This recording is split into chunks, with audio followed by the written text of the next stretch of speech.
Hey folks, how's it going? And welcome back to episode 6 of the Wizard PP.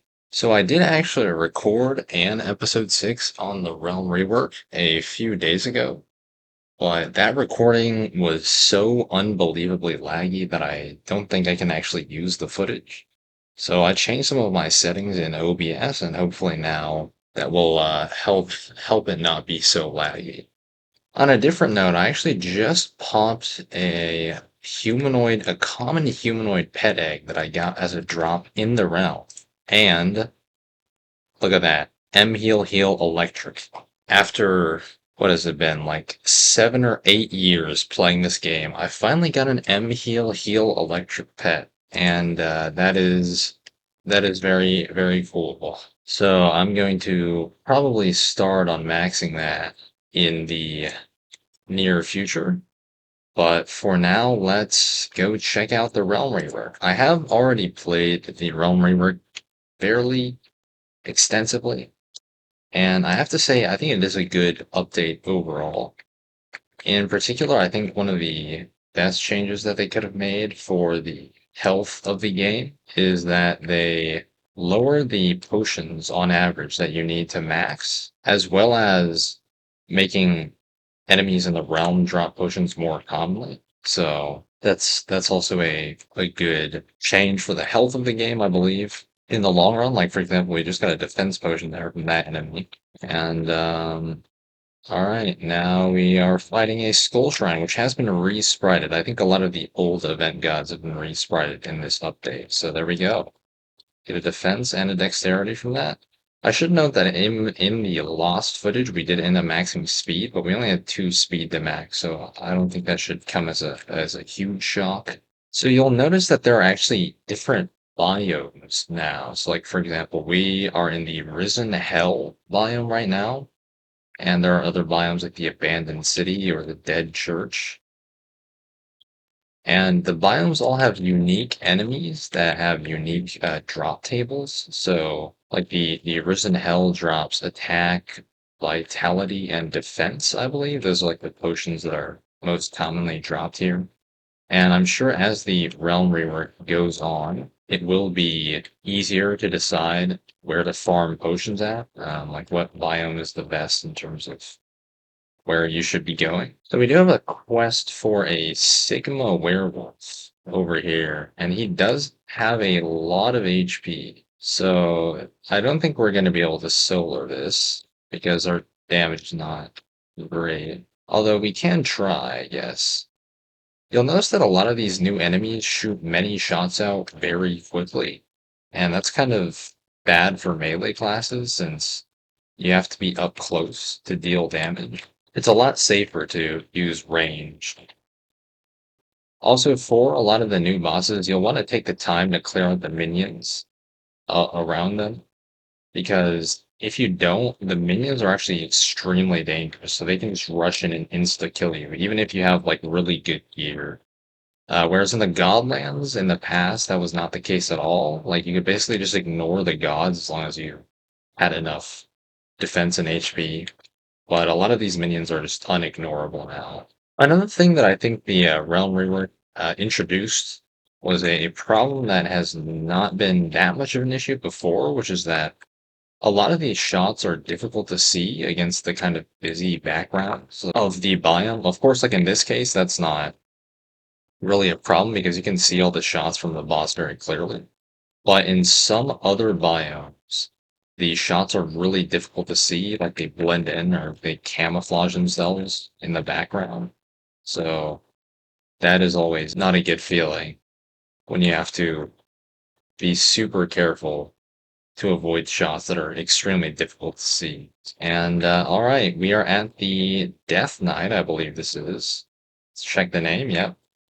And this guy is probably has one of the best potion drop rates of any of the yep, look at that. 3 potions in one bag from just killing one boss. So that is one of the things that I was talking about with how much easier it is now to max. Although I guess on the flip side of that coin is that now dungeons, there isn't as much incentive to actually go into dungeons now, since you can, I think, get potions at a much higher rate in the realm. And of course, the realm is new, so there's a lot more.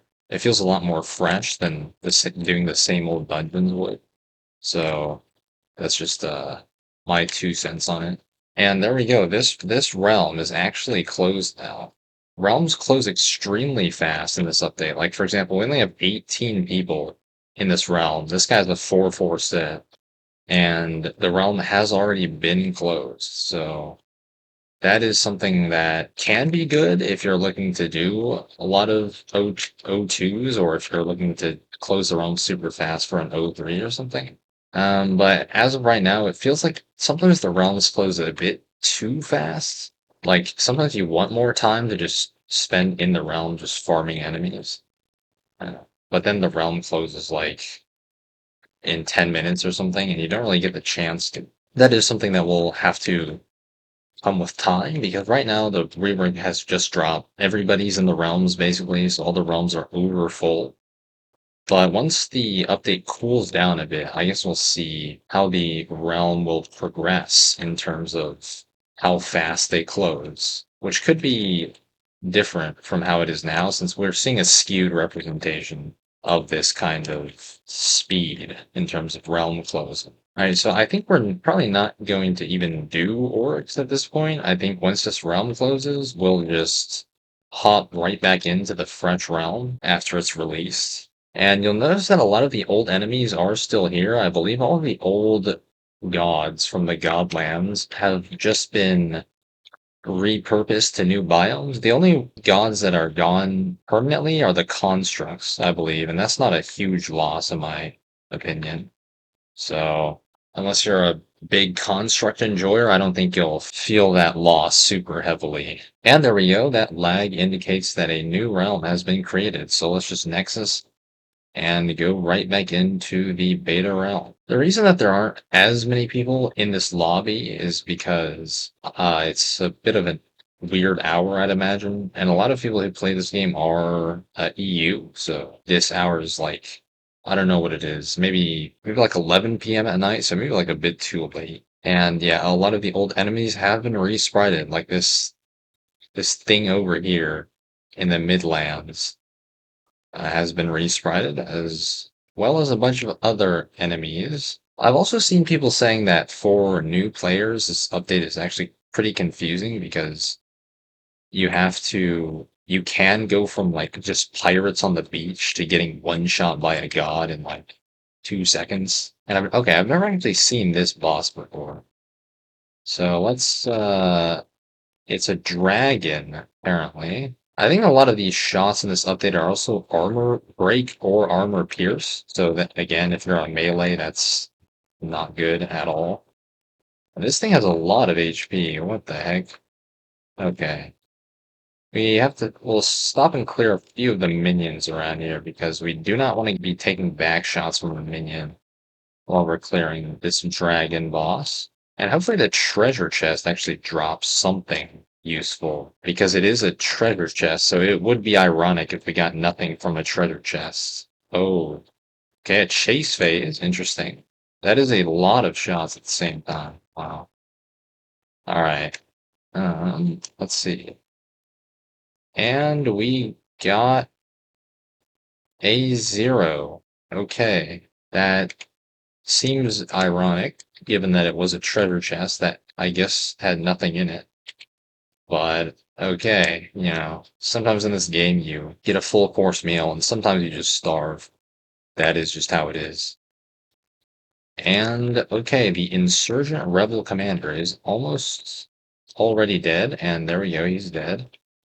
These earlier, easier areas don't tend to drop potions as often as you would probably like. The potion drop rate is fairly low, actually, for some of these mid-level areas. But once you get to the harder areas like the Risen Hell, or I'm forgetting the name of some of the biomes, but the harder areas will drop potions more frequently, and which is how it should be, I guess. Okay, there we go. Oh, there's a sword. There's a sword in the stone that I saw. up there. So let's walk slowly over there and see what that is all about. All right, we are at the Sword in the Stone. This biome in particular seems to have a lot of the old gods. And now the Beholder just dropped a manor, which is interesting. It only has one pattern, it looks like, and then it has the targeted swords, like from the first boss in the Shadows. So there is also that, and it should be dead very soon here. And there we go. We got a tier 9 rogue from that. So this kind of method of farming potions where you just walk between the different bosses is, I think, a lot more interesting than just doing the same dungeon over and over again, because you get to see a lot more different enemies as well as a lot more different attack patterns. This boss does have an insta-kill mechanic. You don't want to sit on those red dots because I think you will die instantly. And okay, there's a Death Knight, so hopefully we get some good potions from the Death Knight. And we have been in this realm not too long at all, and we are already on 7% realm score. And I think that's going to go up a bunch more once we have more people joining. So there is that. And we got a speed and a defense potion. So we are 7 defense and 7 vitality to max. We might be even 4-8 sometime soon,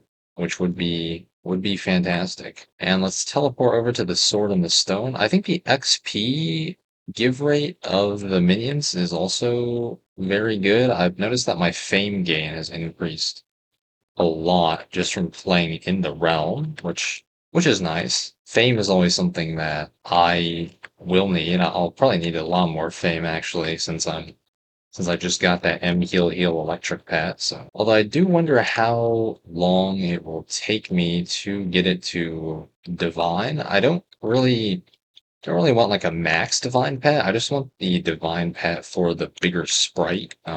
So like my pet right now is actually less powerful than a max legendary would be, since it's 89, 83. And okay, another defense potion from that guy. We are cooking with the potions right now. And here's an off-brand cult leader, not from the cultist hideout, just a regular guy chilling in a robe, and hopefully nothing strange happens. Okay, and we did not get anything from that. Although I think this is maybe one of the easier areas, if I am not mistaken. And in case you're wondering how these beacons work, there are mini bosses that are scattered around the realm that once you kill them will activate a beacon that you can always teleport back to. And okay, that was a massive chunk of damage we just took, which is not ideal at all. Now this over here is the Risen Hell, I believe. And we do want attack potions, and we do want defense and vitality too, so this seems like the perfect spot to farm them all up. And here we go, the demonic effigy. This brings back the theme of clearing minions before the boss, although in this case it's kind of forced because you basically have to if you want to be able to deal any damage to him, because before you kill his minions, he's just completely invulnerable. And there we go, he should be dead here, and very nice. The Eternal Tormentor. I don't know if I've ever actually seen that event boss before. And there's an int over here as well. That seems a bit strange, given that you'd think you'd find ints in a forest or something, but I guess not. Although I'm sure they are in a forest biome as well. Okay, there we go. A Vit, which is exactly what we were looking for. And here we have the Eternal Tormentor, who fires these kind of difficult to see lashes, and has the sicken minions that explode on you. So, yeah, I have actually seen that one before, but it's not a particularly memorable event boss. And I think a lot of the higher level tiered gear is also a bit easier to acquire with this update. A lot of the minions will drop them. That is something that is a plus with this rework as well. Let's see, is this the Risen Hell? Yes, it is. Okay. And now we're at the Animal Merchant, which I have never actually seen before. There is like a worse version of this guy, I think, that you can find in the relatively early areas.